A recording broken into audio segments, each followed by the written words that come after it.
Introducing our fantastic presenter today, Rod Chang. Rod has studied astrology for over 20 years, both through self-study and the Faculty of Astrological Studies. His favorite topics include a humanistic approach to astrology, as well as fixed star and mundane astrology. He is the co-founder of the Academy of Astrology. And you can find out more about Rod's work if you go to his YouTube channel, and you can see the link there. I think we can pop the links in the chat. On Instagram, and the website is www.aoauk.co, and Rod primarily uses the Placidus house system. It's an absolute pleasure to have you here today, and I'm going to pass on the baton to you. Thank you, Colin. Thank you, Ray, and thanks everyone here. And I would like to thank the fabulous KeplerCollege and Rory invite me. It is a great honor to be here. Okay, cool. Well, today I'm going to talk about when fixed star make moves. Usually it's very interesting because as a child you think about fixed star, they don't really move, but it all starts from here. I think that was a couple years ago when I discussion with my colleague Sharon Nye, and she mentioned about the Regulus is in moving into the 0-degree Virgo. I was like, what? And when I realized that, I was just like, so Regulus is no longer in Leo. I started wondering, well, first, how fast the fixed stars move. This is involved with astronomy. Is also today's my topic. Just a little bit astronomy involved. I think most of you probably already know. And another things I'm really curious about is does that change the meaning of a fixed stars? And or it will has impact to our personal life or collective or in a mundane astrology way. So I would like to share with you this. Well, I start to work on the fixed star their position, especially when we say projected onto the ecliptic. Because one thing we have to know is when we entering into fixed stars, we are using whole sky. Usually when we talk about a chart, we talk about the ecliptic, and then we talk about a tiny belt, okay? The 26 minutes up north and the south of the celestial equator, that area. So it's a belt. But we have the other part of the sky, huge part of sky. We haven't really played with them unless you study the fixed stars. And then even though as astrologer, we love our zodiac, our ecliptic so much, we have to dark them to the ecliptic. So we have to give them degree meaning. So Regulus now is at 0-degree Virgo, and then there was all the other most people know, like Colin and a few colleagues mentioned about Algo as 26-degree Taurus 26 minutes, if I remember correctly. They keep moving. So and sometimes when I heard about a colleague talking about big star, they all apply different degree, and that make me wonder too. So I start to study, and I realized there are few things we need to know. The first, yes, fixed star does make move, and the reason we will talk about is because of precession. But if you use different software, they move in different rate, and sometimes they have a couple minutes different, and that is so interesting. At this moment I use the AstroGold on Mac, and sometimes I jump back to the Solar Fire. They all sometimes give a different degree. If I use the AstroGold, Regulus moving into tropical Virgo on 29th November 2011, and I was like even try to find the precise time is 22 o'clock, 43 minutes, 47 second UT. How precise I could be. Well, and it was so interesting. When I find the exact time, I can't wait to draw a chart and see how that impact. It's quite interesting when I draw the chart. When I draw this chart, I use London as I live in London. And I realized, well, when Regulus moves into the 0-degree Virgo, that time, that particular time, if I use London, it was right on the ascendant, right on the ascendant. It's kind of a, it's a king star. It's a star of a king. It's a star of a leader. It's a star of a great owner and a famous. So it has a dramatic entry like this. On the other side, there is a Chiron opposite. That's quite interesting. Well, I don't usually apply aspect to fixed stars. That's my personal choice. If you like, you can always my friend Marcus Parchett, he will talk about the square try to fixed star. And I don't usually, I prefer use only conjunction, and I only give a 1-degree orb apart from algo. I think there's a story there because when I was studying horary and my teacher Sharon and I give me an example about how William Lilly used algo with a 5-degree orb. So particularly only I give 5-degree to algo sometime, not all the time. All the other star and all the other time, I mostly give 1-degree orb when I consider about a fixed star. But this is not a rule. This is just personal choice. And you can really make your own choice. Either you use a 5-degree orb, you can use tri, square, quincunx, semi-sextile, as much as you like, okay? What is interesting is I love mundane astrology. So when every time I draw a chart or when aspect happen, conjunction happen, like a great conjunction, or like this year we have a Jupiter-Uranus conjunction at 21-degree Taurus, I always focus on news. What could we find what happened during that time?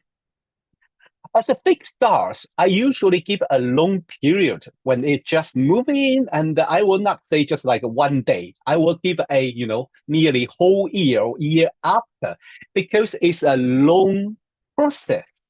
So I find out a very interesting thing. This is I think Occupy Wall Street and the movement that we are the 99%. I guess you probably still remember that time. Wow, nearly how many years ago? 13, 14 years ago, that time. And that was a very, very loud voice. And I don't know, do you know that? I was so surprised to realize that I am that 99%, and all the resource of this earth were controlled by that 1% of the super rich elite.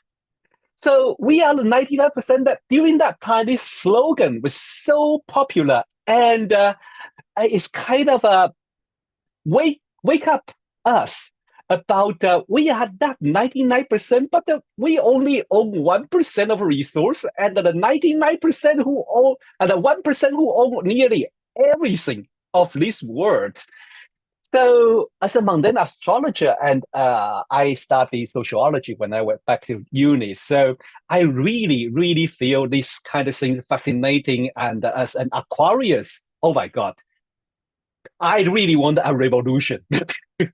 So that this kind of event make me like awake and say, so does this event has something to do with Regulus moving into Virgo? Well, we know Regulus is the heart, the core of Lion, the heart of Leo, and is a star of a king. In Latin, they used to call it little king. Star of a king is a great owner and wealthy. But how about Virgo in the tropical zodiac? Virgo is the things about service, about adjustment, about the small, tiny things, about the working, about material work, about we adjust things to fit into the right order. When Regulus move into Virgo, when Regulus move into Virgo, there is a meaning about the small people, so-called small people, including you and I, nearly every one of us. Maybe some of us is already super rich. Maybe Elon Musk is in, somewhere. But I think most of us are the Virgo class. And when Regulus move into Virgo, the power probably shift from those elite, from the royal family, from those celebrity to the normal people, you and I, everyone. And I think another element, I just think about it. Do you think the kind of a popularize of the social media, Facebook, YouTube, Instagram, make a lot, normal famous people that you and I, we can really just turn on the camera, record something, and that video can go viral. We never think about that before, maybe 10 years ago, 20 years ago, but now it is so easy. If you want, you can really become a so-called YouTuber or TikToker and famous on the internet or on the social media. So I think I would like to jump into astronomy, and I hope I'm not going to bore you to die. Before we jump into a procession, I think most of us know. I would like you to enjoy this picture. I am not only astrologer, I'm also an astrophotographer. Sounds very cool, right? Astrophotographer. Usually I have to explain to people, say that I take photo of stars and the nebula. They say, are you a paparazzi? I said, no. I really take the deep sky object. And this nebula is the M16, called Eagle Nebula. And the area here, we call it the pile of creation. I really love this photo. So little bit show off. The one you see earlier in the beginning, that was my another work. Okay, procession. So why? The reason the big star change sign or move because of actual procession.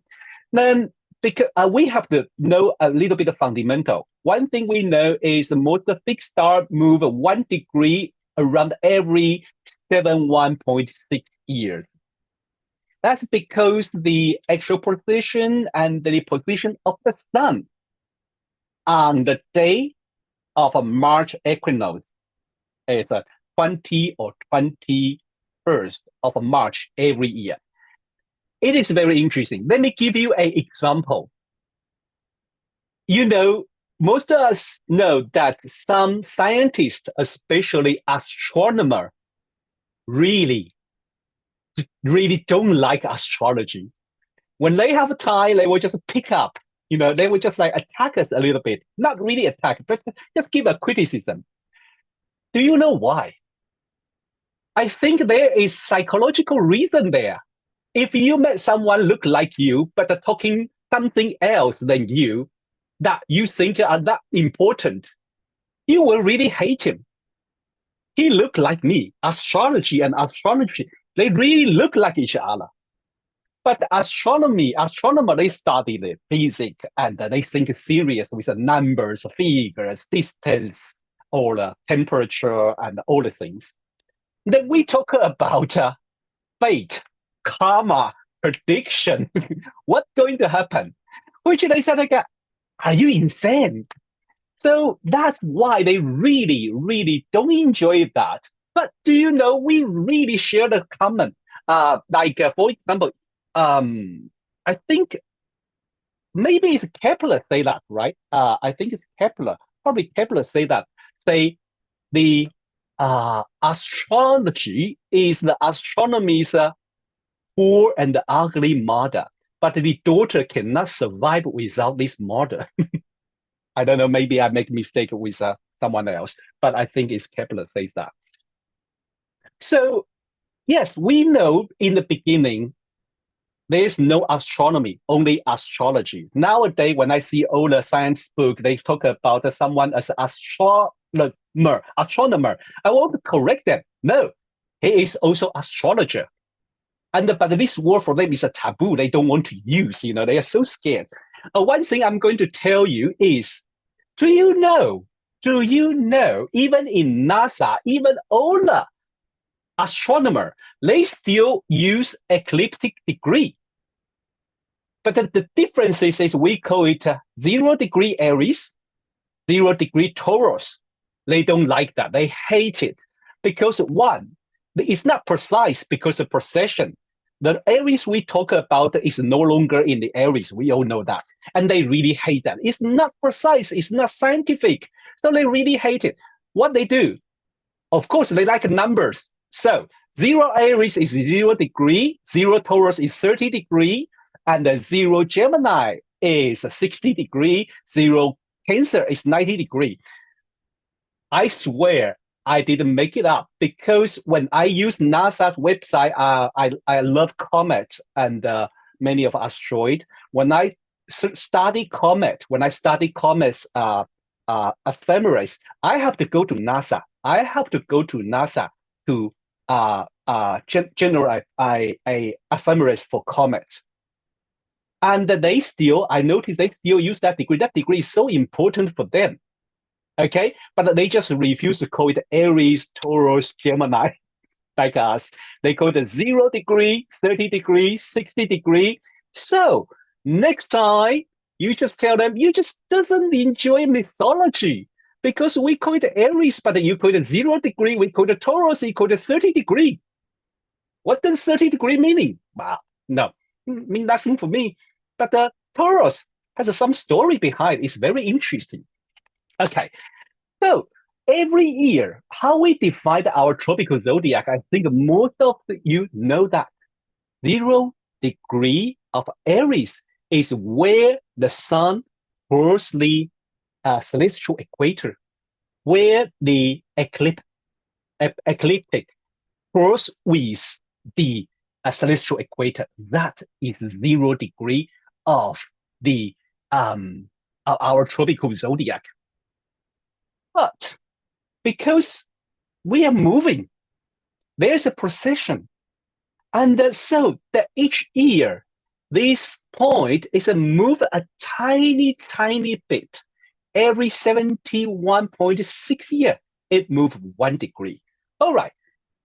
If you are very new beginner, let me give you like 1 degree every 71.6 years. And every year, probably move about 50.3 seconds. Okay, I hope this is not going boring tonight. So I prepare some beautiful picture. Well, I use Canva and some photo.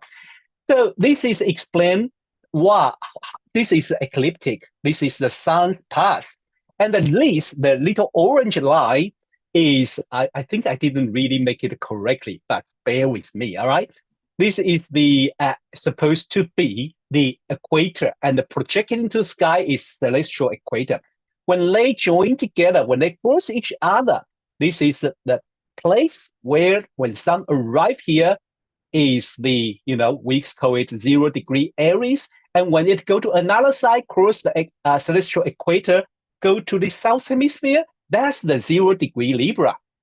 And the reason we are tilted about 23 degree, 25 minutes, that's because our North Pole is tilted and point to a stars. Today we call it Polaris. But it is very interesting. It is very interesting. One thing we know is Polaris is not always there, as the actual precession takes 20,000 years to complete whole circle. So it wobble, it make a circle, and it takes 26,000 years to complete this circle. So there was a point, fixed star Vega, someone called it Vega, was our pole star was near North Pole. It was happened 12,000 around 12,000 BCE.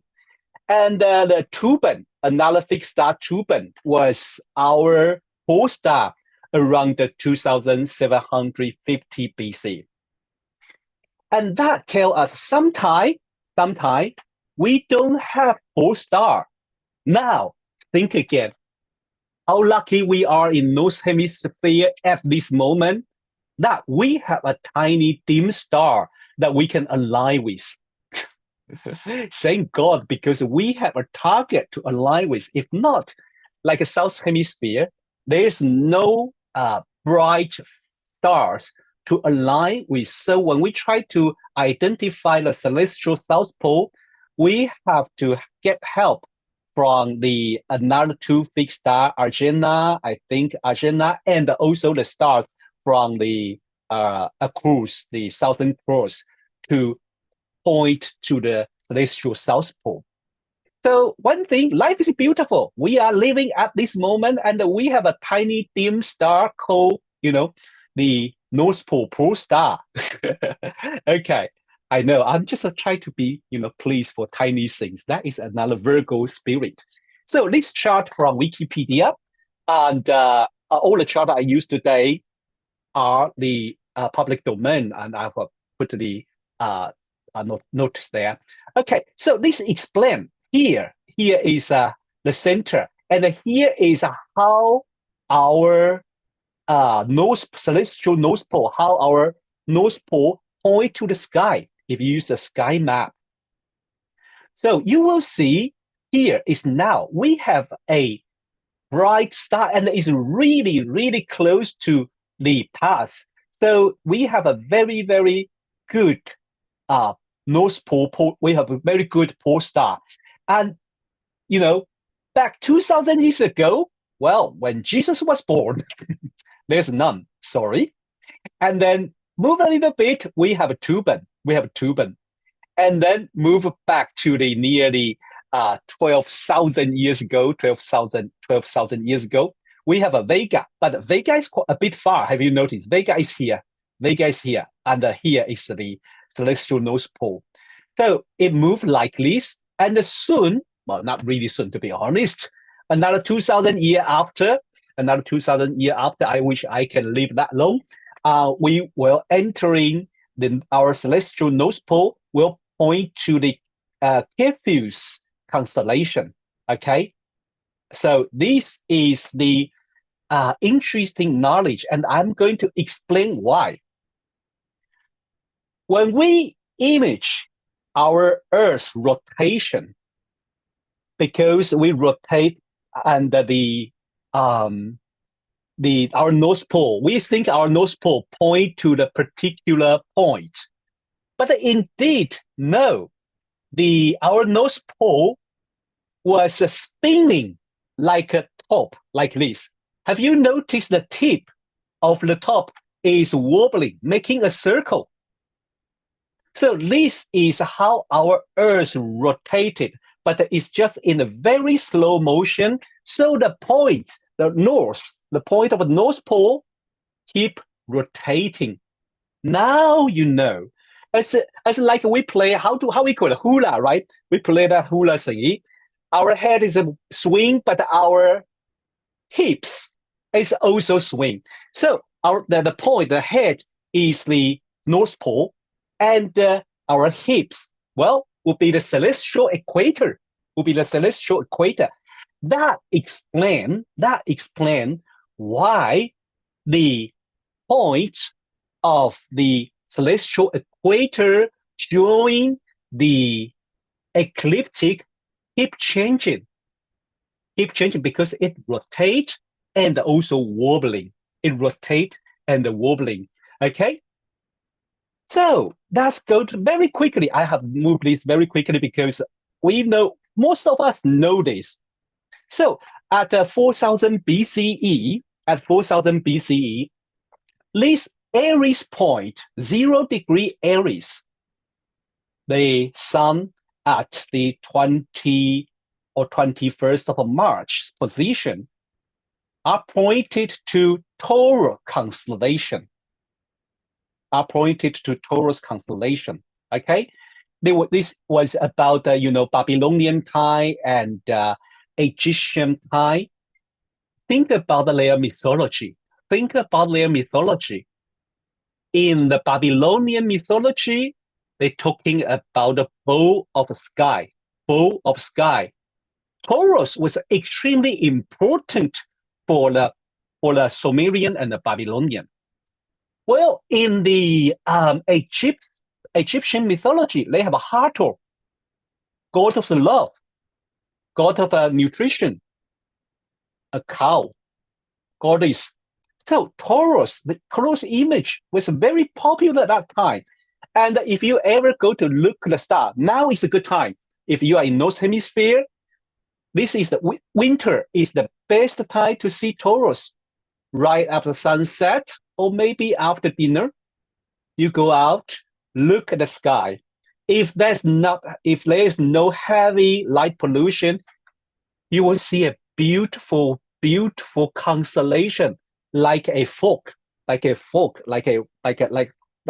bull's horn in the front of you. It's beautiful. Go to connect with it. Go to look Orion. Go to look at the sky, because they will teach you something. When you connect to the sky, when you connect to the stars, stars speak to you. This is not my invention. This is my teacher Benedict Brady told me, and I really agree with it. And at that time, not only our Aries point to the Taurus constellation. I keep mentioning it's a Taurus constellation. This is our Aries point, okay, that time. But our pole star was Tuban. So that is very interesting in the constellation Draco. Tuban was our pole star that time. So we have different pole star that time, okay? So to prove that I'm not talking about nonsense, I use the Starlight. This is software created by Benedict Brady. I love her fixed stars. And so if you ever have a chance to learn with her, go. It's fascinating. So you will see here, we have the 0 degree Aries that time is right on the tip of the Taurus horn in the sky. Fortunately, that time, astrology is still sky-based. There is what I mean is the Aries still is the Aries constellation, and then our Taurus still is Taurus constellation. I think the tropical zodiac come much later. Okay, so this is our let's say March equinox point. March equinox point. Today we call it the 0 degree Aries. Is right on the tip, and it moves slowly toward to this direction. Okay. Now, later in 2000 BCE, finally, it moved to Aries. But remember what we see before that chart, that path of a North Pole. There is no bright, big stars that time. But we have the spring equinox, March equinox point pointed to Aries. And this is 2000 BCE. Astrology is grow up during that time, and today's mainstream Western astrology started, especially like a Hellenistic or Babylonian astrology, is developing that time. That's why Aries is the first sign, because that's the beginning of the year in the spring, beginning of the year, and we noticed the sun was aligned with Aries constellation. That's why Aries is first sign. When I was a beginner back, how many years ago? Well, 30, 40 years ago, 30 years ago. If people ask me why Aries is the first sign, well, because they are the first. No, that's because when the astrology, when nowadays astrology developing during the 2000 BCE, the spring equinox was aligned with the Aries constellation, or Ram, they call it today, Ram. That's why it's the first star sign, because it's beginning of the spring during that time. And I mentioned they move, so let's check. So this is this is 1000 BCE. Have you noticed? This is blue line is celestial equator, and this purple line, I think I call it purple line, forgive me. Purple line cross with celestial equator, always, this point is 0 degree Aries. Now you notice that.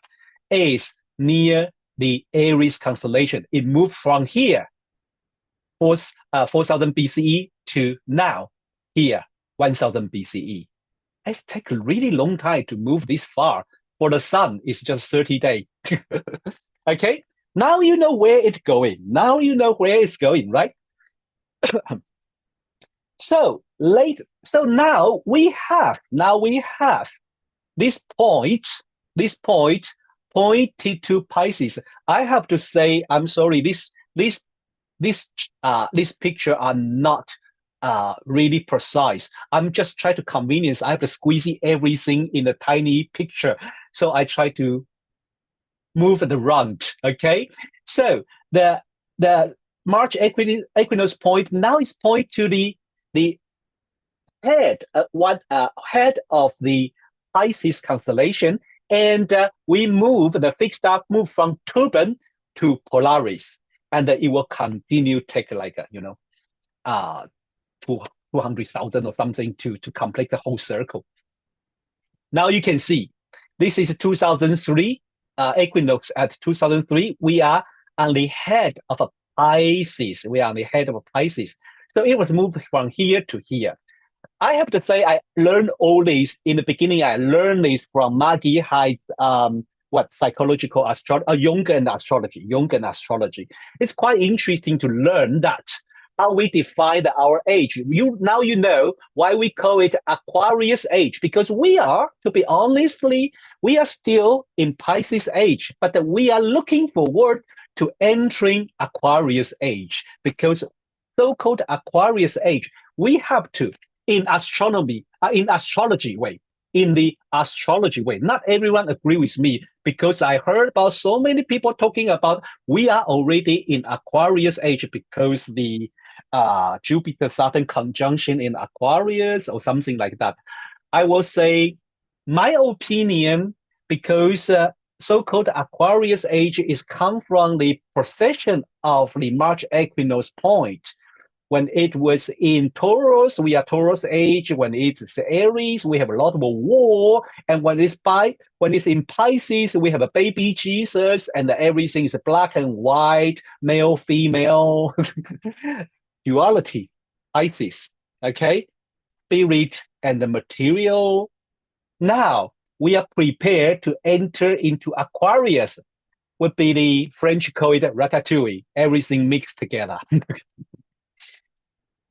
Okay, now let's see. Let me show you how I prepare these. Okay, this, to be honest, this I think sun's position in 200. Okay, here. This is the sun's position at 2,600.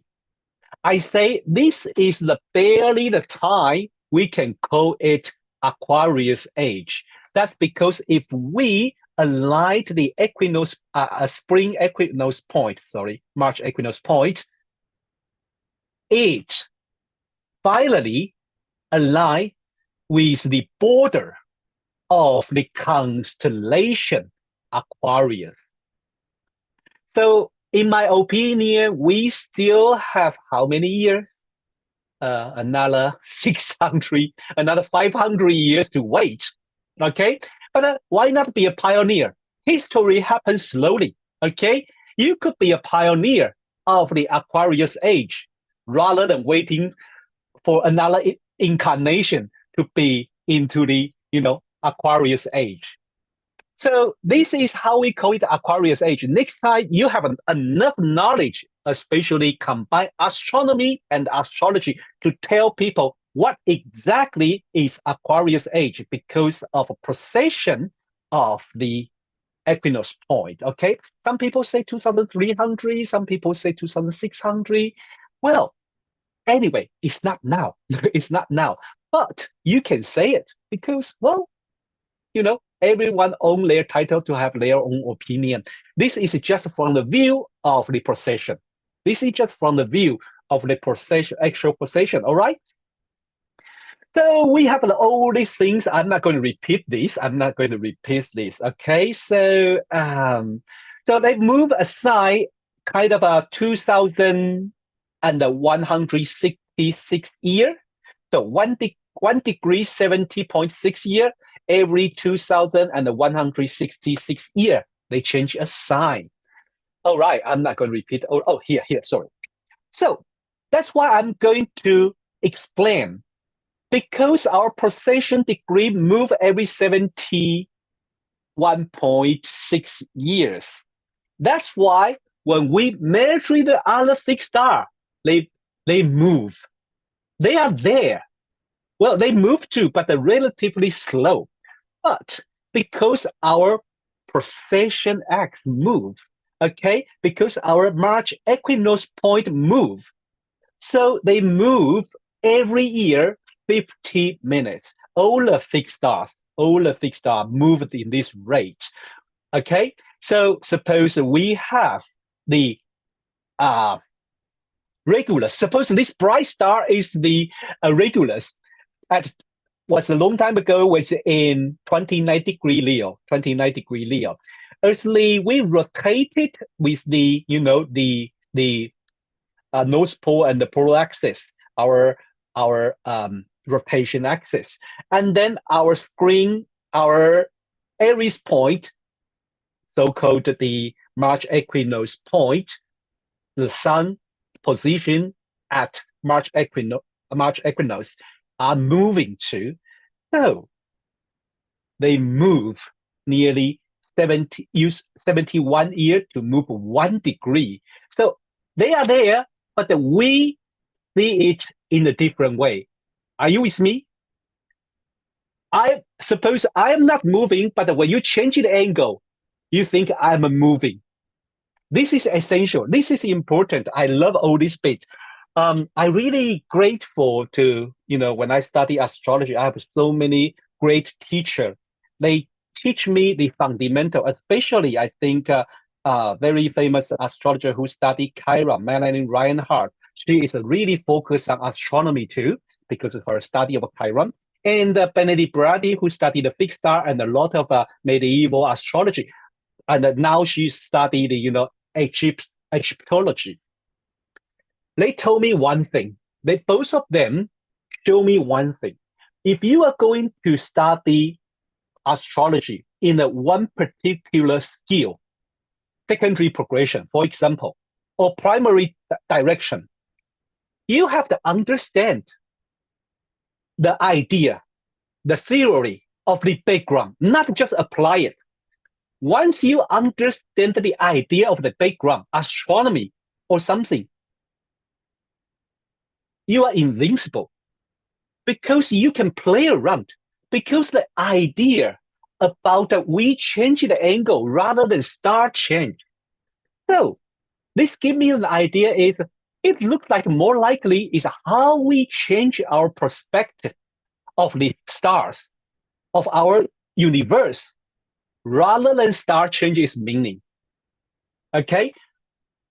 You can agree, you can disagree, but that's just share how I study astrology when I do the research. Okay? Well, in the beginning, I really want to skip this part. But Colin tell me, say, you know what? You can take as long as you like. So I decided to go for it. I decided to go to share this with you. Well, when I start this study, I went to different software. I want to find out when does a Regulus change sign. Interesting. Different software give me different time. That give me not only headache, but also give me some idea about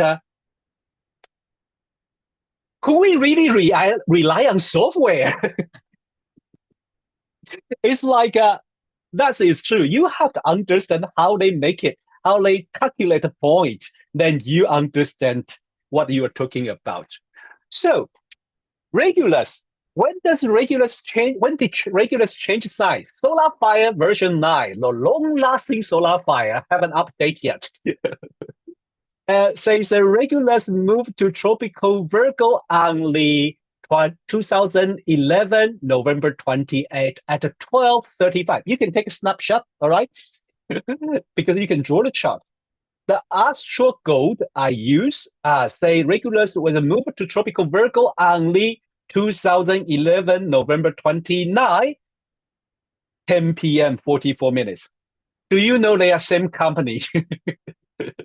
Solar Fire and Astro Gold share the same codes, but they have different time.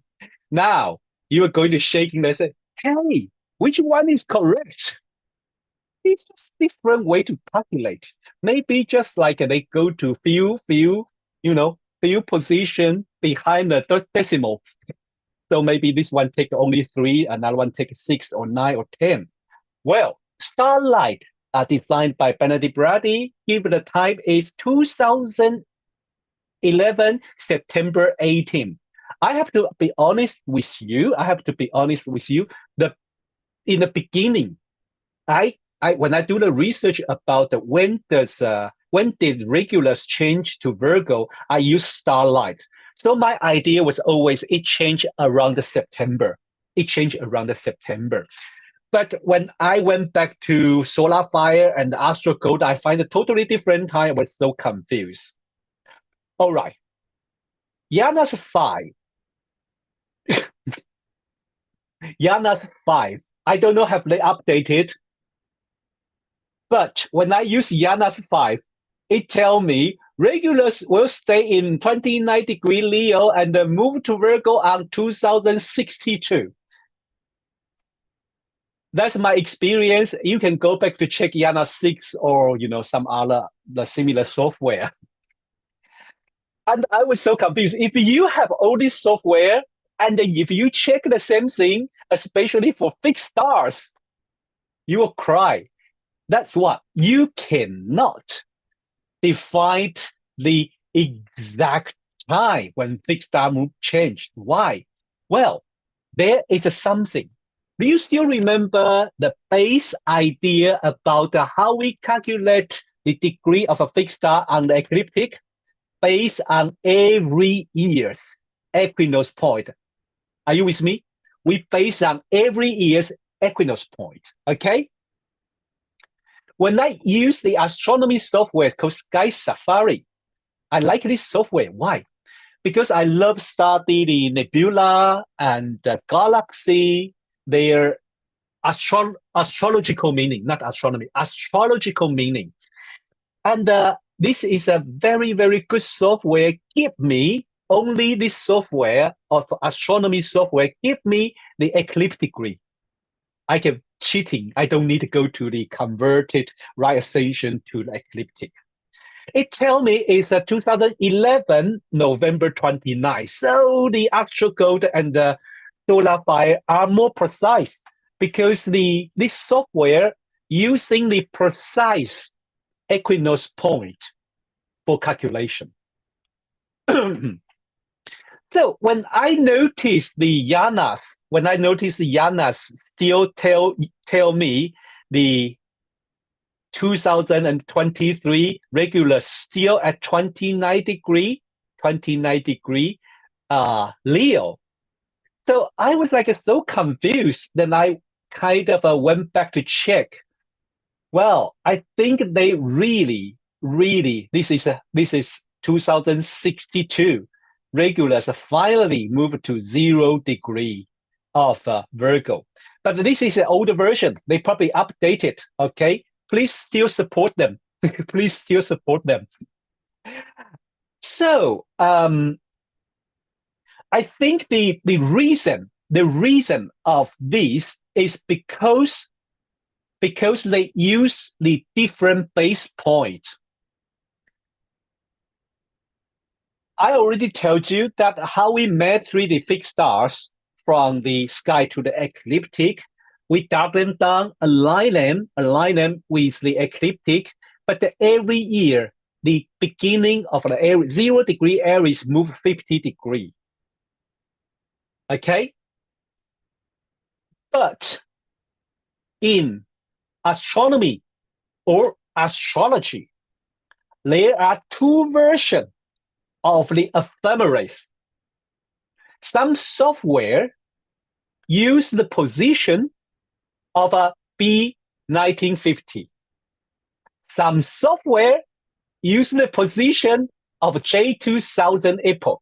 This is being very serious in astronomy. If you want to calculate a point, particular star point, you have to tell them which ephemeris I'm using, because the position would be different, would be slightly different. So presumably, some software are still using B1950, okay? And some software use the J2000. Well, some software like Sky Safari, that's astronomy software, they use exactly the day. Now our computer can calculate fast. So they use the year and the day of the equinox point. These make the software has different degree, all right? Now I went back to solar fire. I was surprised to find out, okay, equator of a year, 1950. Okay, so this is what solar fire use. I couldn't say they are wrong. No, if they use 1950, they just have to, write they have to calculate it according to 1950. This does not make the wrong position, all right? So now we understand that they move, but there is a tiny big problem is I don't really think that we can say a particular fixed star change sign on particular date. Are you with me? Are you with me? Because if you use different software, they give you different degree. And which one is right? We can debate. I think the astronomer and the software engineer, they have to debate, not you, not me, because they're going to debate. But just let you know, your software tell you one thing, another software will tell you another thing. Just bear that in mind. So what I think is when fixed star changing the sign, we just pick up roughly around that year. For example, Regulus are obviously moved to tropical Virgo around 2011. Around 2011. Ignore Janus 4 and Janus 5, okay? But the other software tell you is 2011, between September or November. Well, do we need that precise? I know I'm one of those astrologers who love precise time. If I can, have you noticed, I give you even until the 2nd. But I think at this point, I'm glad you enjoyed my joke. At this point, for the fixed stars, let's just relax the rule. Just let us relax the rule. We know roughly year and the season. All right? Okay, now here is the interesting part. This is also a testing of the fixed star knowledge. Now, here I list those fixed stars already change sign. So if you notice those fixed stars at 1 degree, 0 degree, or 2 degree, that means they changed sign 70 years ago or 140 years ago. Are you with me? And one thing, as I keep mentioning, we don't use date, all right? Please don't use date. Please don't use exact date. That there is no exact date. Oh, maybe exact date for you, for solar fire, or for astro gold, or maybe for Janus. But when you jump the software, you will find another date, all right? So this is our database. I went to study when does these fixed star change sign and what their impact to our world? Okay, what are their impact to our world? We have the Deneb Kaido Alcyon. This in the Cetus constellation. Changed something like 70 years ago, 77, maybe 80 years ago.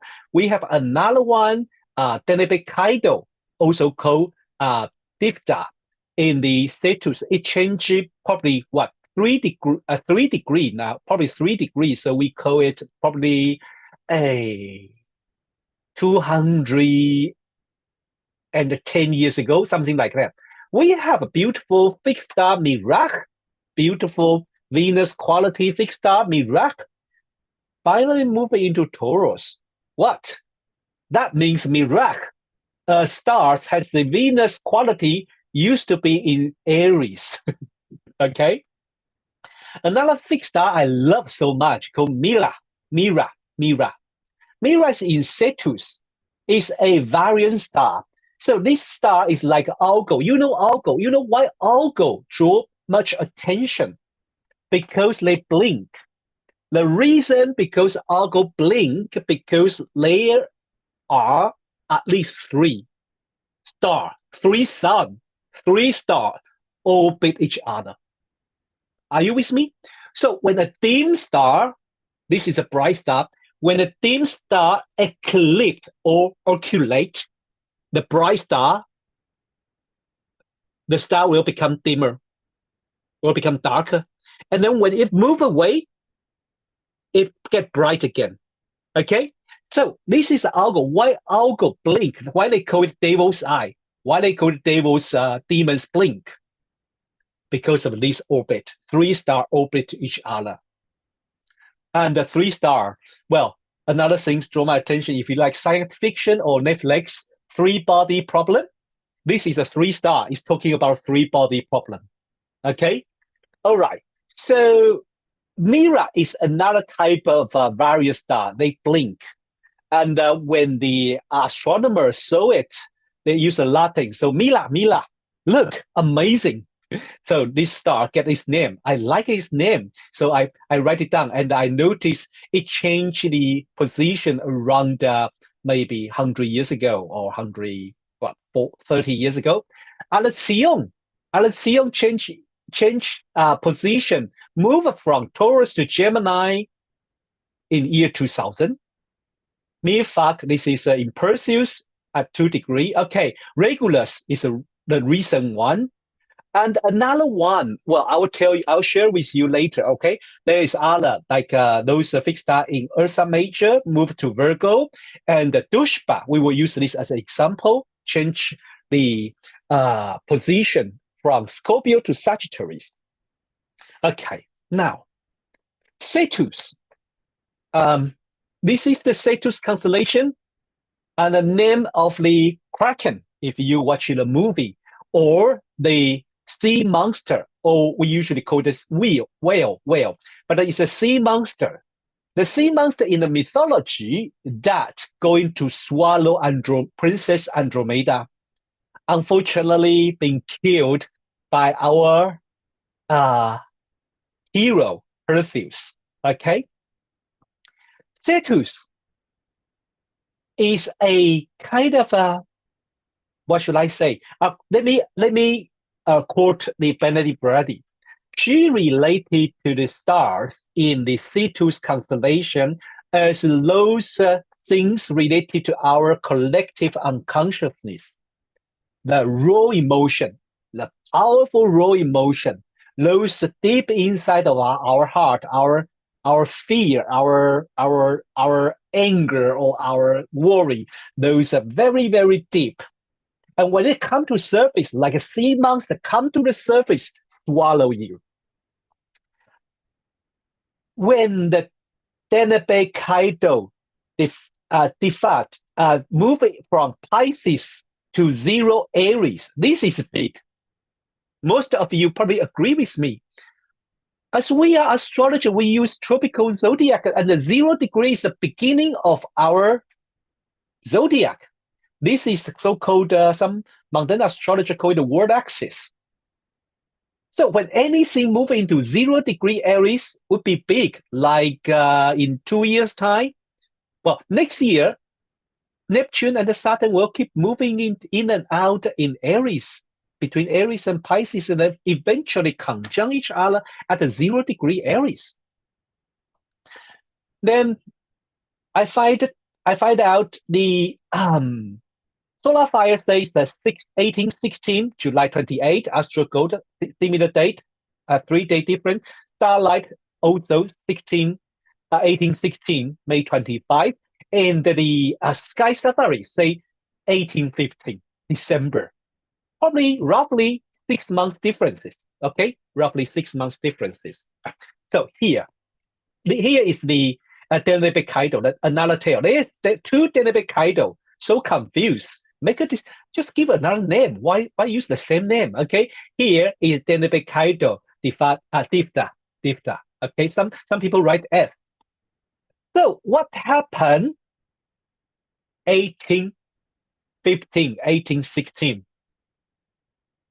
This is the point. Okay, Diphad aligned with Aries. The year without summer, 1816. I remember this because I studied the climate change and also the impact of volcano, and was very interesting. This is not only thing make 1816 famous, right? I think those people who study the English literature will know that year. I think Byron was stay in a similar in a summer house with a group of people, and they all created a different story. I'm not good in literature, so please help me if you know the story, okay? And I remember the story of either Dracula or Frankenstein was created that time, in that summer. Okay, the year without summer, the reason was the volcano, right? Was volcano erupt in the Indonesia.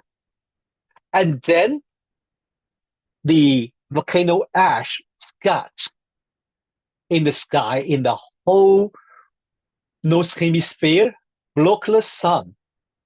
And then that caused like a famine for many years and failed harvest in Britain, in Ireland, even in United States, in Germany, and then kind of also trigger the epidemic in Southeast Europe, in Mediterranean area for 3 years.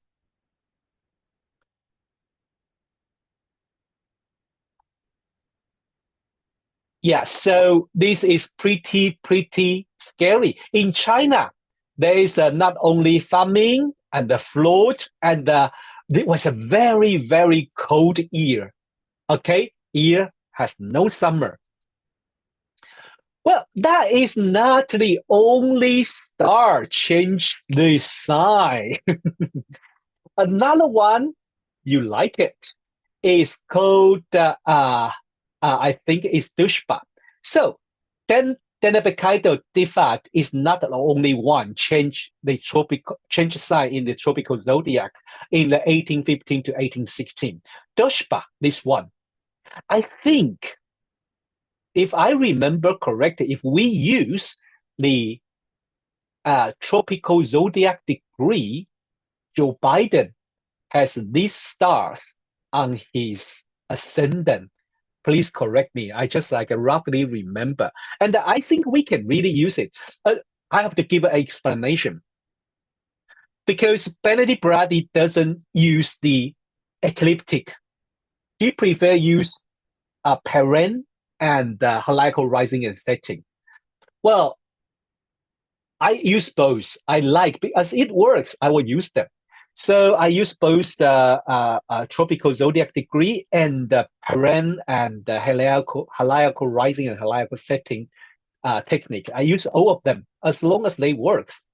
So I think that change to Sagittarius the same year. Okay, they change in the Sagittarius same year. So we have two important fixed stars. This is the mouse. This is the mouse of Scorpio.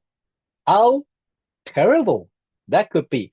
But it also called a light in the darkness. I think I remember they call it a light in the darkness. Okay. So I think we have to say that when we study astrology, there is a tiny mistake we usually make is we are too focused on what we are studying and ignore the other thing.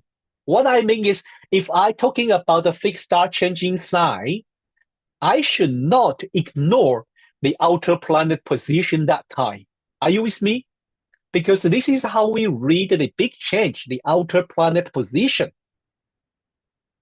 So if I only talk about, because Diphad changed the sign and the Deneb Kaitos changed the sign, cause only. No, we have to put everything together. Let's go back to see, is there any outer planet position describe this year of no summer and the birth of the Frankenstein? Well, we have a Uranus at 7 degrees, 7 degrees Sagittarius, and they're going to approach Neptune. And then we have Neptune very close to node. Any planet get close to south node or north node are usually draw our attention because they jump on the course road. They have impact to group, to everyone. Okay, so this is one thing. I think this Neptune explain a few things. All right, and also I think the Neptune is broadly a square Pluto. Okay, one is Sagittarius 19 degree, one in the Pisces 23 degree. Okay, these would be the things that we probably should notice. Another thing, Jupiter in Scorpio during that time. Okay, Jupiter in Scorpio during that time, and soon later that year, or maybe in 1 year's time, is going to square Saturn. Is going to square Saturn. So this is a waning square, end of that 20-year cycle. End of that 20-year cycle. So this is what we can explain.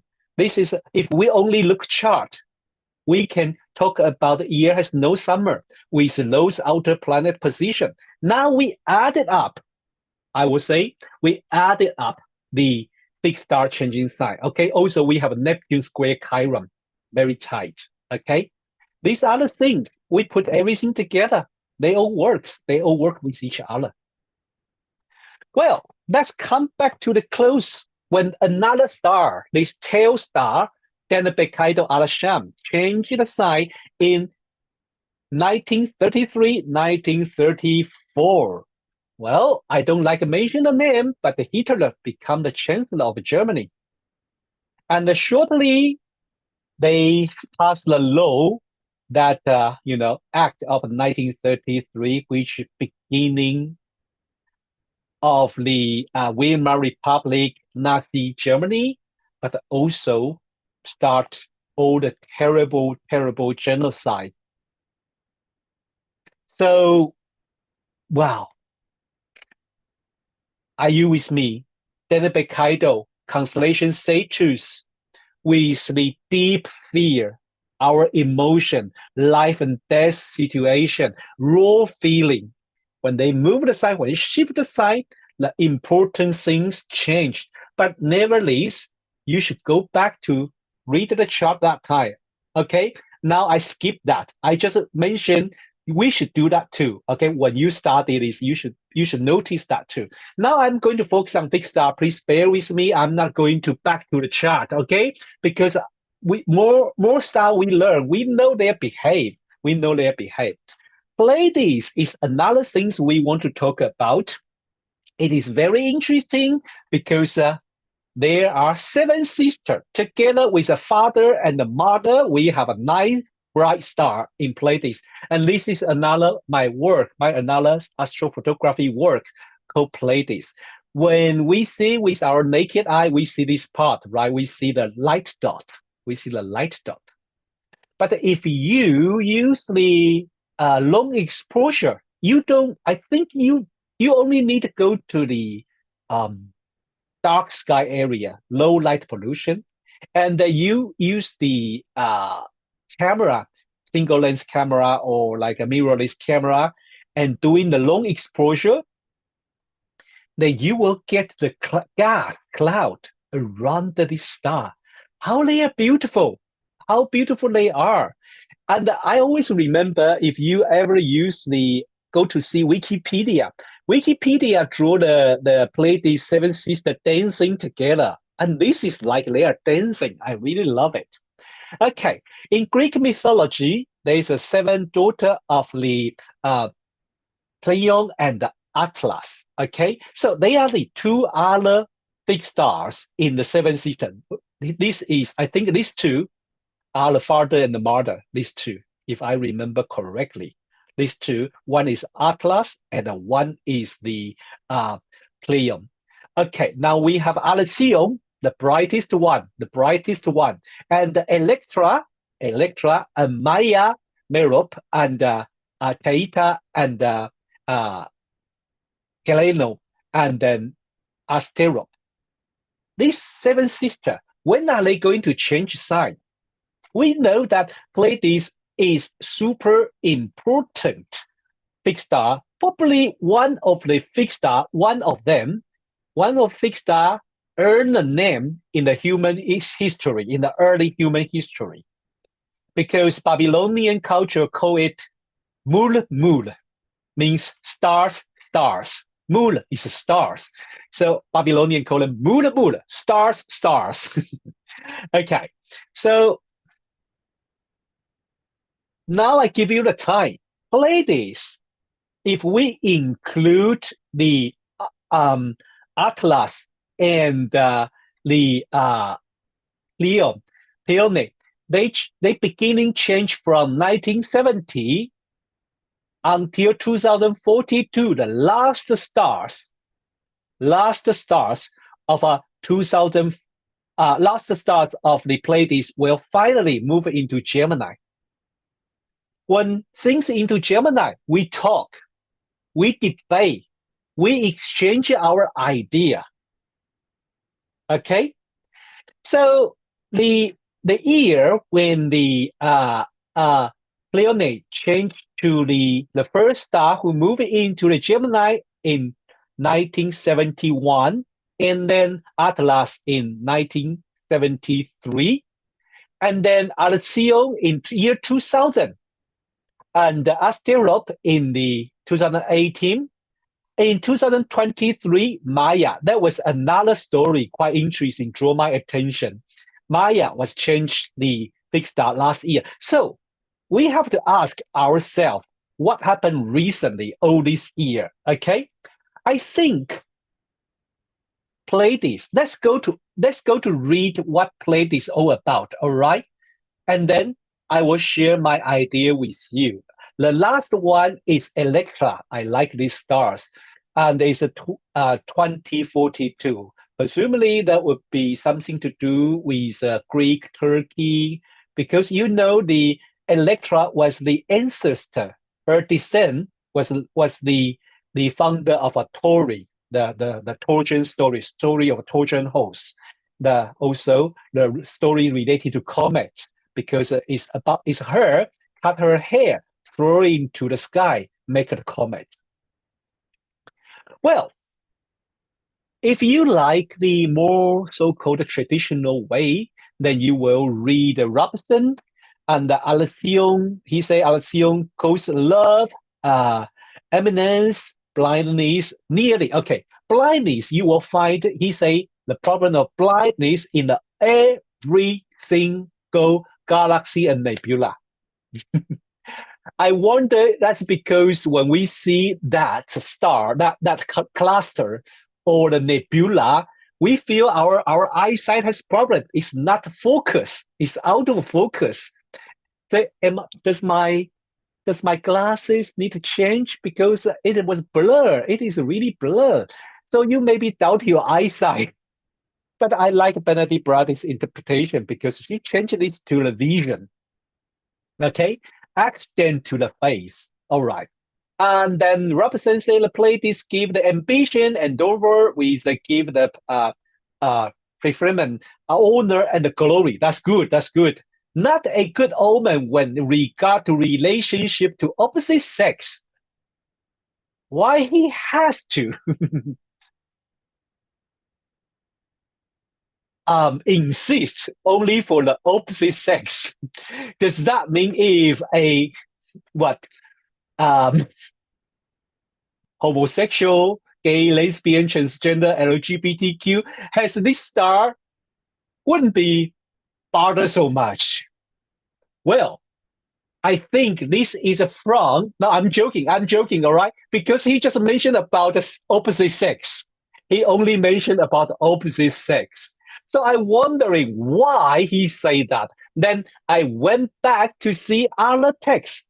Another astrologer, when I study fixed star, I love is the Marcus Manilius. His Astronomy Talk is a poetry type of description. He describes all the constellation and the sum of the fixed stars. Here he describes Pleiades in a very interesting way, and you probably know what he talking about. It's not me, to be honest. I have to say, it's not me, it's Manilius say so. They adopt feminine dress, footwear, do not wear but for show. Well, thank you. That could mean different way. In first idea, I think he talking about the male. Their society only talking about the men rather than talk about the female, all right? But it could be female too. That means when they dress up, when they put up beautiful clothes, it's not for, for the code or for the practical reason. It's to show off how beautiful I am. How beautiful these clothes, like they will wear the Prada, talking about the color, talking about the cut, talking about the string, talking about the quality of a fabric. I think Pleiades had to do with this kind of maybe beauty. One thing is a beauty or fashion. This is my idea. It's how I read it without hurting anyone. But another thing, they are ashamed of their sex. Wow, now I couldn't defend him. Okay, in their hearts, through a sensible passion for display. Now, I think display is one thing, right? Fashion, display, show off. Okay, and then they boost their melody. Well, I don't know. Well, which they call it a virtue. Well, good or bad. Well, something is a virtue, but some people doesn't like it.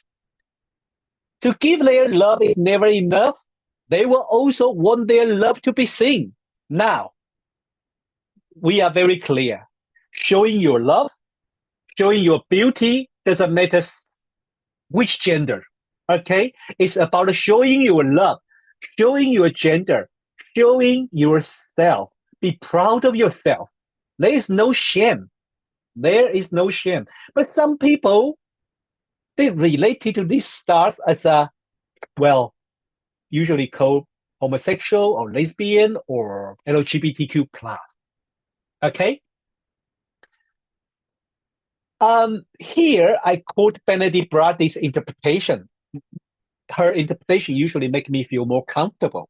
Though Alcyon, she only described Alcyon. I think we can apply it to all the Pleiades first. And if you like to give different stars in the Pleiades meaning, go to read their story in the mythology. Okay, so Alcyon is a strong, powerful star, indicated a vision and the mystical ability. I like this. So you have a vision, you have eyesight, and it's not just eyesight problem. is you have a vision and you have mystical ability, but there is also potential of a ruthlessness or judgmental anger. With Alcyon contact with your natal chart will be sense of a vision, insight, blah, blah, blah, blah. Okay, now there is something related to vision, related to judgmental anger, related to like a showing it, ruthlessness. Now let's see. In 1971 to 1972, as I talking about Pleione changing to the Gemini, and we have the first abortion clinic in Dutch, in Netherlands. Start performing abortion. I think Seven Sisters, I couldn't deny their position with a female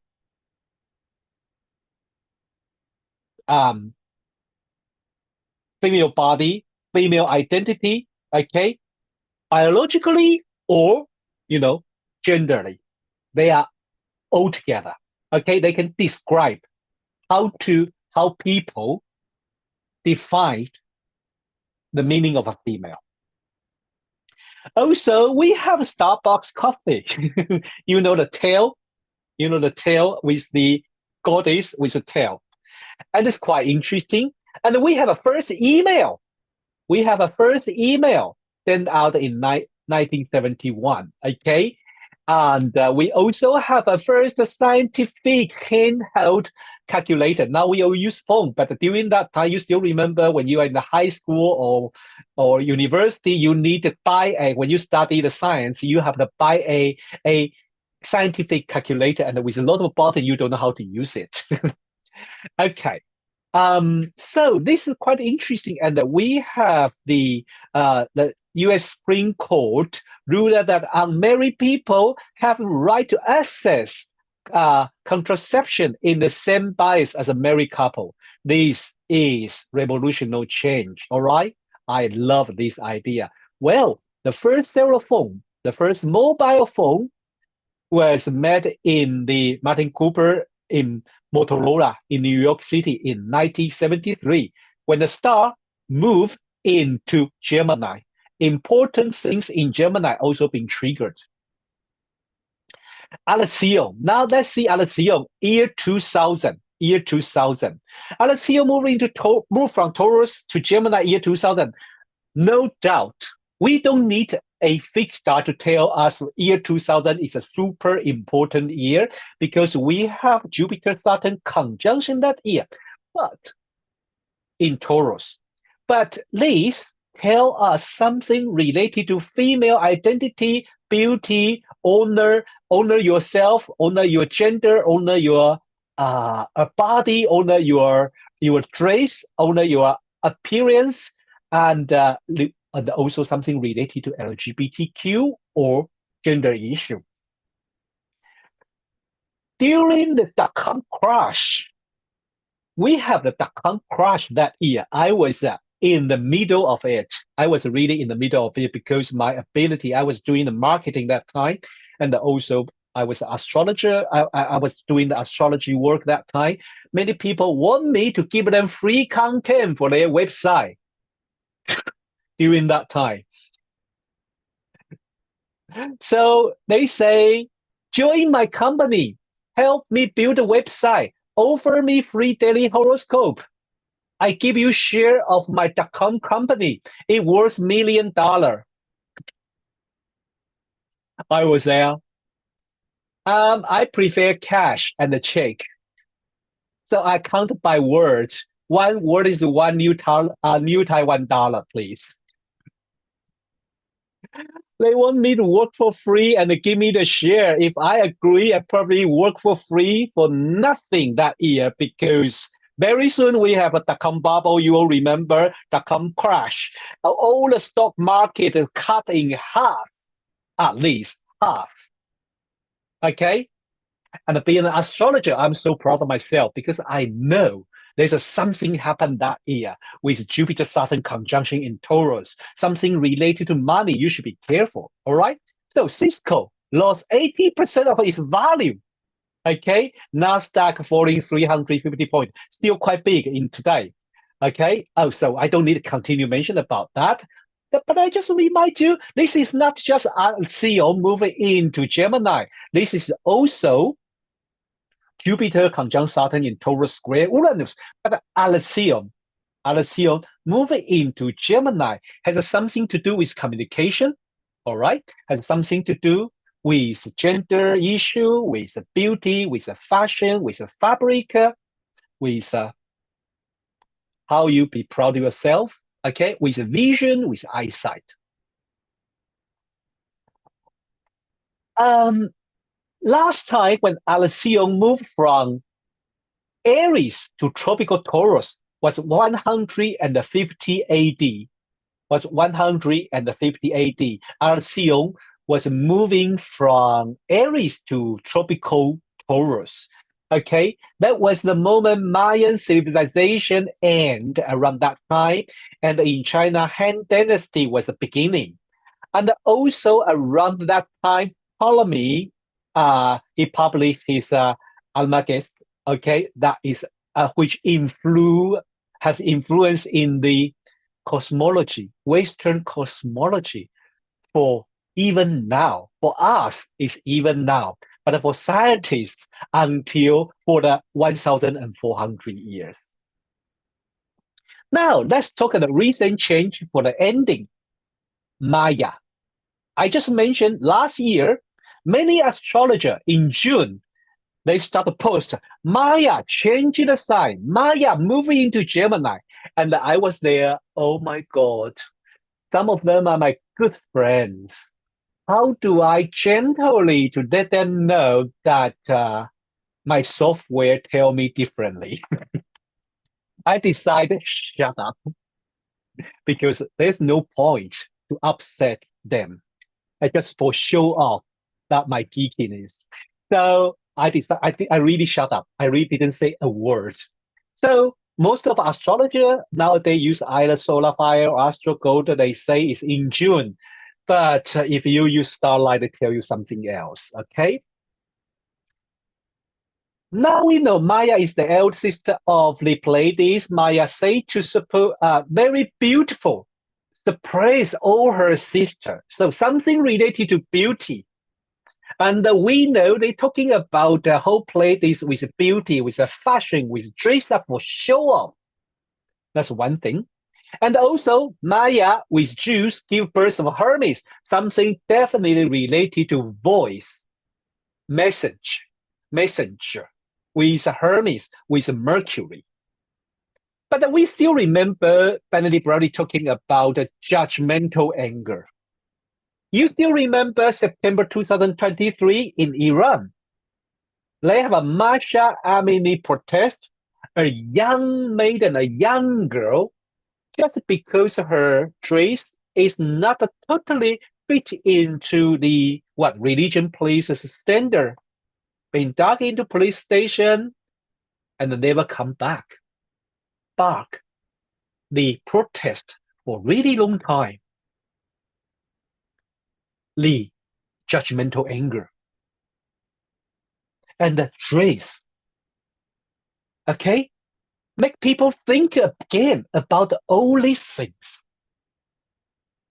How far the religion can control your life, decide you give birth or not, decide what you to wear, what's next, decide what you to eat. Okay, another thing is more recently, I kind of put it together because I think it has some meaning related to the whole shiftment of Pleiades move from Taurus, a fixed sign, to the Gemini, a mutable sign which allowed more freedom, allowed different opinion to communicate. You all remember this summer, the Paris Olympic. Which side you stand, I don't care. But we all agree those issues draw our attention and make us talking, discussion, with each other. Some of them unfriend each other. Some of them like I will never do it again, or some of them just like realize there's no point to argue with each other. The Olympic opening ceremony has the drag performing, and then the drag queen performing. Some people say about the Last Supper, which insult or upset many religious people. If you are not a religious people, you may ask, well, why we bother? But I have to say, for people who has a religion, that's very important for them. They don't want to see the things they worship be performing by the things by people they disagree. I don't want to start all over again, but I just say these are probably related to the not only the Pleiades shifting sign from 1970s. Remember that year we also have the 1970s, 1969. We start the Stonewall, the LGBTQ right, the civil rights movement starting around that time, 1970. And this is also the similar things. Their voice, but if you only stand on the point of a fact, the fact they show off their traits, they're proud of their identity and gender. That is very interesting. Should I remind you what the Marcus Manilius is talking about? They wear it to show. They show their love.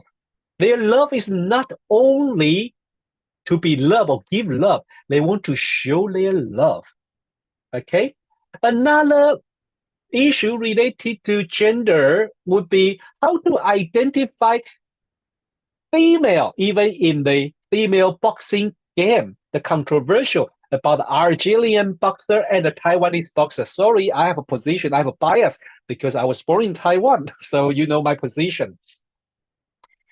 But you will see the argument is there about gender identity, about they are proud of themselves.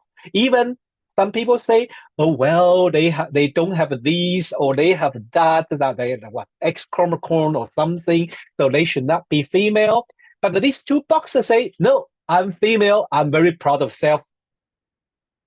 You know, so I think it's about the time I finish today's talk because I think probably we have a lot of questions there, but it is very interesting to share this kind of a idea with you. Let me say that here. Here are those stars about to change the sign. Make a note. Ptolemy, or we call it Regio Cantanus, is going to move from the 29 Scorpio to Sagittarius in 2041. So many stars changing position that time. That means it's a important shift moment that couple years. Skia, oh my God, you love this one, right? Especially if you love Titanic, because these stars are aligned with Mars when Titanic launched. It will change in 2044. Move into zero Aries. All right. Yes, zero Aries, another important thing. And the ratio will move from 29 Aries to zero Taurus in 2044. All right. Let me finish. Oh, Betelgeuse. I don't know will it survive until that time. Will change the sign in 2088. Because you have probably heard about Betelgeuse may explosion. Ackerman in the Scorpio is a nebula, is a cluster. Sorry, it's a cluster. Will move into Capricorn in 2092. Well, Admin will change in the 2146, and Andromeda Galaxy will move from Aries to Taurus 2155. Oh, at this moment, Andromeda Galaxy is at 28-degree Aries. So if you like it, you can apply it. If you have any planet at 28 Aries, you are aligned with Andromeda Galaxy. Okay? Then also, Colin already mentioned here is my contact on the YouTube and uh, Instagram. Also, you can send me email. Okay, and I also run the weekly base podcast. Okay. Rod, thank you so much for a wonderfully informative and brilliantly executed presentation. Absolutely wonderful. I don't know if you can see all the hearts and the claps coming through on the screen. Yeah. Absolutely wonderful. Okay, so do you have time for a Q&A session? Oh, definitely, yes. Okay, let's dive into some of these questions. Let's, to be fair, let's go in a chronological order. Okay, first one we've got at the top. Do you apply primary directions to the fixed stars? The first, I don't use primary direction. Yeah, so I couldn't say that. I would suggest yes. I try. I tried. It's quite interesting. You should play with it. I think yeah, I tell a lie. No, when I study fixed star, I did try primary direction with the fixed stars, and I use the so-called immundo mode. That means you don't use degree. You use their exact position, arrive the certain position, arrive the MC, arrive the what do we call it? Formation position. Those points are super sensitive. I try to remember what example I use. I use a few example. One thing I still remember was the Agatha Christie. She has the when she was married second time, the fixed star Winder matrix was in one of the angle. And that star's so-called, widow star or something. That was pretty interesting. I did a few study. Yes, I did few study and I found it quite fascinating. But I have different view because I don't use zodiac degrees. So I have created a spreadsheet to calculate it when does the fixed stars move to the comating or ascendant, and then convert it to the year of the year of a birth in the primary direction. Yes, I do, and it's very interesting. Wonderful. Is it William Lilly's? Does it use primary directions of fixed stars? You'd have to look that up. I'm waffling on here. Yeah. Another question we've got here. Since Virgo is a feminine sign and the ruler is pangender, could Regulus switch from a king to a queen and in brackets evolve? Your thoughts? Well, I think one thing is not only from king to a queen. I think maybe older female probably going to get much more power. Probably, I think we still, I to be honest, we still in a male-dominated society, to be honest, no matter where. And it's been a long time. It has to change. And I think Regulus moving into the Virgo, a sign of a maiden, a sign of a female. I think it encourage people. I think it will probably hand the power to female too. Wonderful, and hopefully we see that in the next couple of weeks. But I won't go any further than saying that. I wonder what, because I'm with you. I wonder what placements make people elite in terms of Regulus in the houses and signs. And any thoughts around that question? Yeah. Excuse me. Have you looked at the charts of people and whether they've got prominent Regulus prominent in their chart, or any thoughts on any houses and anything in their charts? I think it was the question. I just read something. The Z9 Pro Gel Professional Vision is software I use free version for years. Okay, I know this software, but I think he stopped updating too. Yeah. Well, yeah, while we're talking about the Regulus, I think it is very interesting. A couple days ago, I think it's a couple days ago. No, I think it was a last month when I has a discussion with Wade Cave, and we're talking about the Regulus. I think he has a Regulus somewhere, if I remember correctly. I forget my Mercury in Pisces. I don't remember detail. But he talking about when you think about Regulus is a super famous star, but there's a price to pay. I say, and then he gave some example. He gave some example about the Regulus has a price to pay. I think it is true. I think because if you want to be that level, of famous or something, you always has to pay something.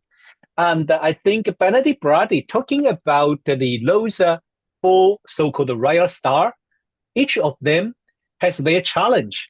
I think that you can explain as a price to pay. For example, if I remember correctly, Benedict Brady talking about the Regulus challenge is to let go. It's not going to revenge. It's about revenge. If they want to revenge, that make them so ugly. And that one, the one I don't want to name. I have to say it. Sorry, Trump. Wonderful. I love Bernadette Brady. And if you check out our Leaders in Astrology series, she talks about the stars well. Absolutely wonderful. And I agree with these questions here. Your photography, astro photography is absolutely beautiful. And I'm going to tie some of these questions in here because they're similar. Sure.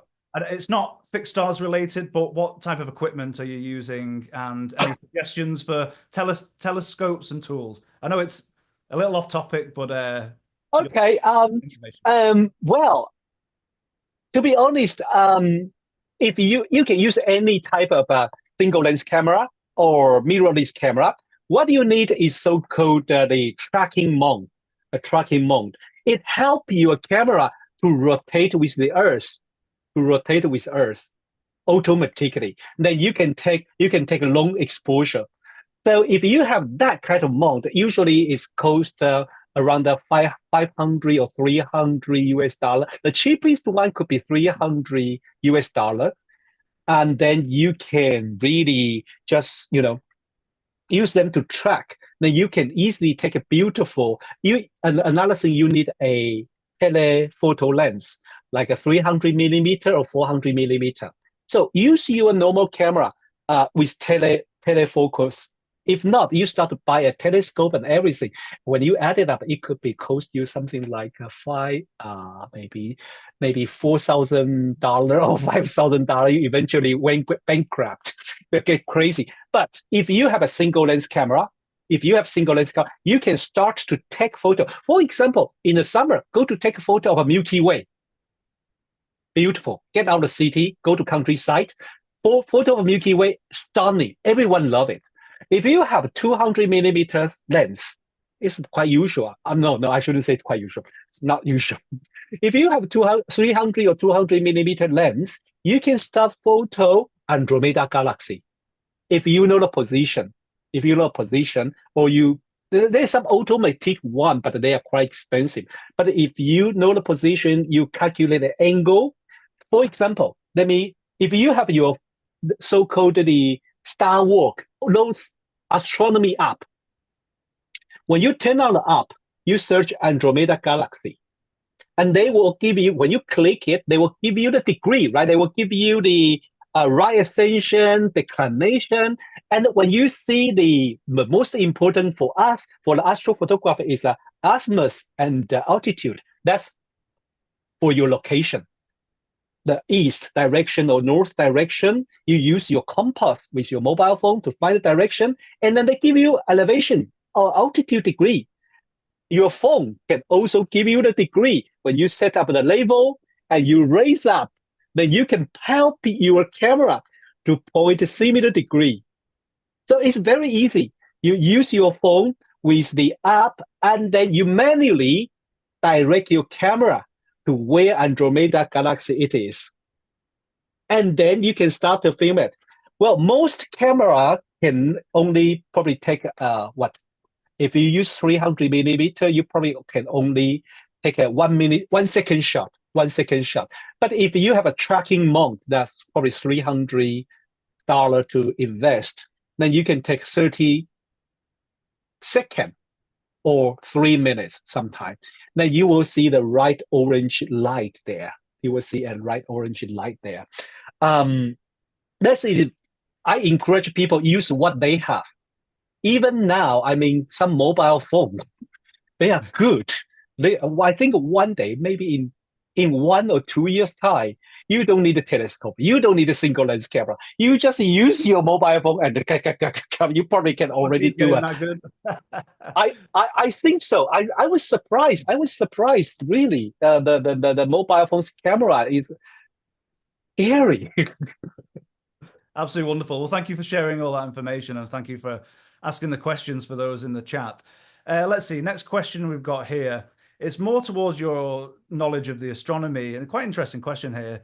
They're wondering, wondering if the sun at solar maximum, like now, or when it is at solar minimum, if those born during those years express their sun signs differently. I think that's an interesting question.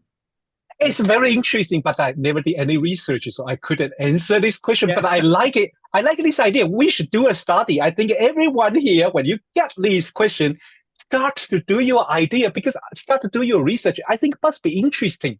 Yeah, it's very interesting, because I doubt it should have something, right?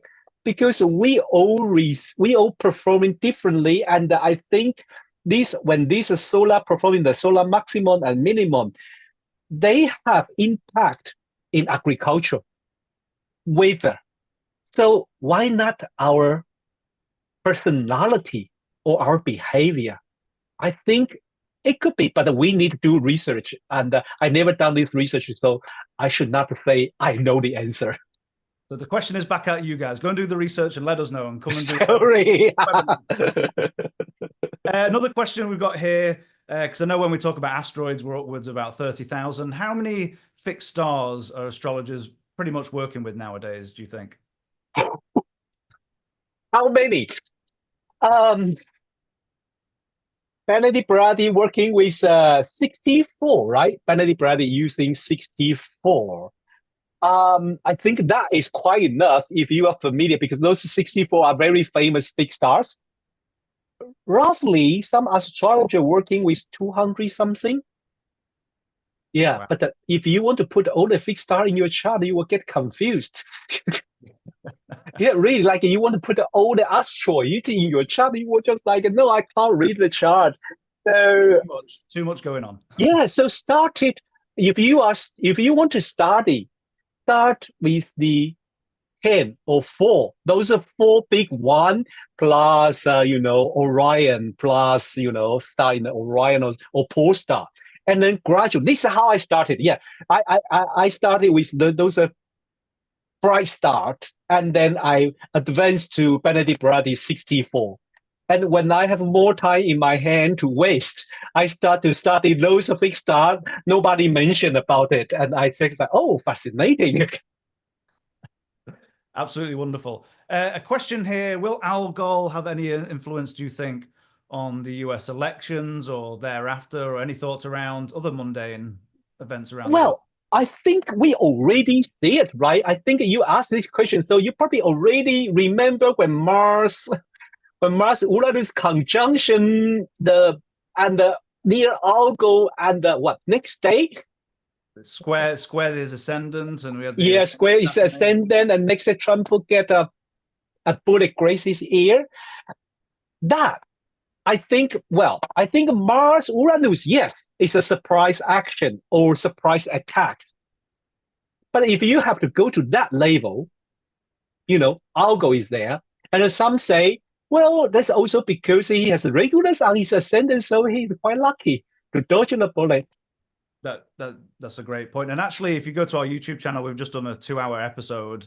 Specifically, if you go deeper into the video, it's about Algol and the US election with Gloria. She has really if you want to check it out. Wonderful. Let's see here. Excuse me. What is the best resource to find more information on interpretations for the fixed stars? Your recommendations. Oh, okay. Well, Benedict Brady's book is always good. Here I have the copy. Okay, a star and a planet combination is one of my favorite. I always come back to it. Another is the website. I think I always steal things from there. It's called constellation. What constellationsofwords.com. Let me share with you. Okay. Let me share with you. This website have nearly all the fixed stars. I love them so much. I love them so much. So this website, I think I forget who. Somebody mentioned the name. I'm sorry, I forget to mention the name. If anyone know who created this fabulous website, please let me know. I remember somebody told me, but I forget the name. And this is a fabulous website. Has nearly all the amazing fixed stars position there, and interpretation from Vivian Robson, Ptolemy, and Elvis Epting, mostly. And I think maybe Morse also has it. Wonderful. Thank you so much. Someone's saying here, of course, there are so many fixed stars. In your recommendations, which fixed stars should we all be focusing on in our regular charts and for clients? Okay. I love this question. I think, well, if in one view, I like to invite people to focus on those fixed stars very close to ecliptic. So maybe we say those fixed stars in the 12th zodiac sign. What I mean is when they are in the constellation, like Antares, Regulus, Spica, they are really close to ecliptic. The sun or planet can really go conjunct with them, exact conjunct with them. So maybe those so-called royal fixed stars are good to be focused, and those bright star, like for example, Vega, Altair, Algo, they are very good to focus on it. To start with all these, not more than 10, probably choose 10 or 12. When you're familiar with them, you go to next one. Okay, so I think those. But if you want me to say, I think the star more close to ecliptic are more related to us. We probably feel them more, a little bit more. Wonderful. Thank you so much. Last couple of questions here. Just to confirm, Regulus has moved into Virgo. I think you went through that with all the different softwares and the different timings. Yes. You would say, yeah, from 2011, was that right? Roughly? Yes, 2011. Yes, yeah. 2011. Yes. Perfect. Okay. I saw the Diana Rosenberg's book. Oh, that is amazing book too. Wonderful. Okay, last two questions here we'll go through. Anything you might want to say about, I'm not saying if I'm pronouncing this correctly, I'm not familiar with this one. Nusakan, a new moon will be on it soon. Am I saying that correctly? Can you see the chat on there? I don't know if I'm saying that correctly. Nusakan. Nuska. Well, I probably not. I haven't paid attention, to be honest. I didn't pay any attention about it. I have to be honest with you. I didn't pay attention because recently I'm really crazy about comets. So I didn't really pay a lot of attention with other things. So I'll be honest with you. I probably need to go back to do a little bit of study and then share my idea, online or something. All right. But I didn't pay attention about it. Okay, that's great. Last question here. If a fixed star makes no aspect in your natal chart, will the star have an effect when it reaches as a point to your chart as a transit? So you're looking at... Interesting. A fixed star has no aspect to your chart. Will it still have effect when it reaches the point? Let me think. Definitely, in another way to talk about this question is, like, we all agree, if a certain fixed star, for example, even for me, Spica is in parent with my Uranus, next generation planet in the people who born in 70 something. We have Uranus easily parent with the Spica. And then when Spica, yes, in the primary direction, when Spica kind of move into where? So I shouldn't tell a lie. So it's 24. So when Spica move into my IC, I was surprisingly changed whole my study journey. I was I wasn't very good at school in the beginning. And then suddenly that year, I entered into the best university. Also, I was like, everyone was so surprised. What have you done? I said, I don't know, but I just find something I loved, and I get admitted to a best university in Taiwan that time, and that was a spiker move into the singing. So in one way, if you have a certain fixed star in your chart, when they move, that definitely you are very sensitive to it. But I think any fixed stars in transit or in progression, direction, even primary direction, when they move into the especially angle, we know the angle is super sensitive, super important. You definitely can experience their quality and or their impact, or you can use them. At least you can use them. For example, you have algo. Well, go to do something interesting, creative, and show off, not be afraid about the judgment, because even you don't do anything, they still judge you. That's a great point. Well, Rod, thank you so much for, again, a brilliant presentation. Just to reiterate, we'll have this recording up in the next couple of days on our YouTube channel. Certainly before Tuesday, it'll be up there so you can rewatch the recording. It's always good because if you're taking the information to pause and you can write any notes, all those kind of things. But thank you all for joining us today. We love our worldwide community from zooming in from all over the place and sharing. And thank you, Ray, for help supporting us in the chat. And we'll see you all again at the next webinar, which is it next weekend or the one after? I'm Mercury in Pisces too. I forget details. November 9th. November 9th. Okay, thank you so much. I'm glad I've got people to support me. Rod, thank you so much. And we'll one thing I'll mention, all the links. Rod, if you can email me any more links you'd like me to add, I'll put them in the description boxes and the comment boxes for everybody to. Sure. Thank you so much. Okay. And we'll see you all again next time. Thank you, everybody. See ya. Bye-bye. Thanks. Bye-bye.